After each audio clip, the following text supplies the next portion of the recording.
हमको साइड दिया रे आमे तो काउरी वाला अगरू पखे जाओ रे डाकिला डंबर वाला हमको साइड दिया रे आमे तो काउरी वाला अगरू पखे जाओ रे डाकिला डंबर वाला आषाढ़ गला श्रावण हेला टुकुर टुकुर बरसा हेला सोमवार सकाळ हेला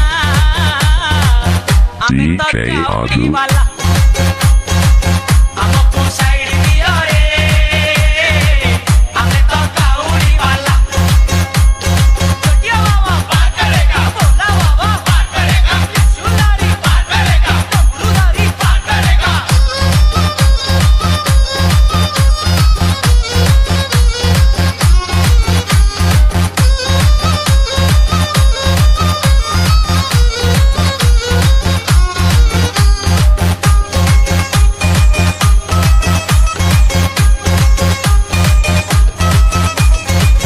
घाट भितरे घाट गड़ गड़िया